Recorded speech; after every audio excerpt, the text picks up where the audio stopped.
Rebecca's grateful journey. The countryside was peaceful, with a small house surrounded by flowers and trees. A car stopped in the driveway, and a little girl stepped out, holding a small bag. Her name was Rebecca, and she was only 3 years old. She looked around nervously, unsure of what to expect. On the porch, her grandparents stood waiting. Her grandmother, with a warm smile, knelt down and opened her arms. Rebecca ran to her and hugged her tightly. Her grandfather, a cheerful man with a big laugh, joined them and said, "Welcome home, Rebecca." Behind the garden gate, 2 boys peeked out. They were Ken and Gary, Rebecca's uncles, but they were only a few years older than her. Ken waved excitedly and shouted, "Come play with us." Gary smiled shyly.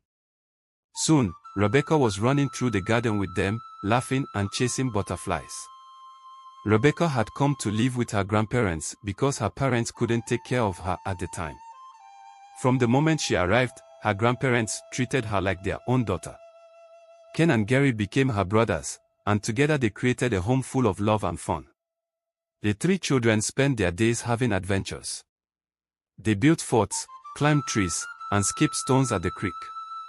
Ken, the daring one, always led the way, while Gary, the common one, made sure they stayed safe.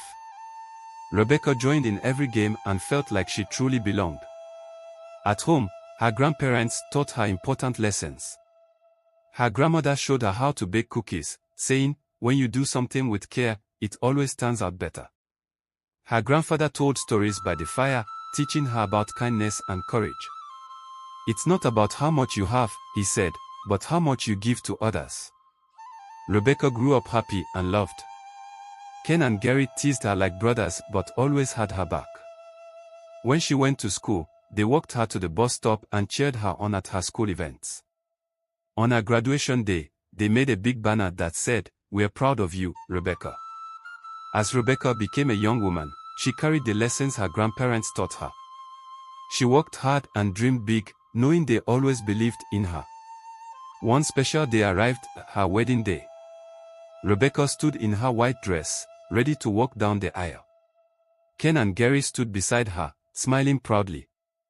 "You're going to be amazing," Ken said. Gary added, "We're here for you, like always." During her wedding speech, Rebecca turned to her grandparents. With tears in her eyes, she said, "Grandma, Grandpa, you gave me more than a home. You gave me love, kindness, and the strength to be who I am. Ken and Gary, you've been the best brothers I could ever ask for. Thank you for everything." Her grandparents smiled through their happy tears, knowing how much they meant to her. Years later, Rebecca came back to visit her grandparents with her own child. Ken and Gary were there too, now with their families. The children played together in the same garden where Rebecca used to chase butterflies. Rebecca sat with her grandparents and held their hands. "Thank you for everything," she said softly. Her grandparents smiled, proud of the loving family they had built. As the sun set, the family gathered under a big tree, laughing and sharing stories. Rebecca looked around at her family and realized how lucky she was. Her grandparents had given her a life full of love, and now she could share that love with her own family. Rebecca knew that family was the greatest gift of all. Thank you for listening to Rebecca's life journey. Like, follow and share so that I can give you more fairy tale stories.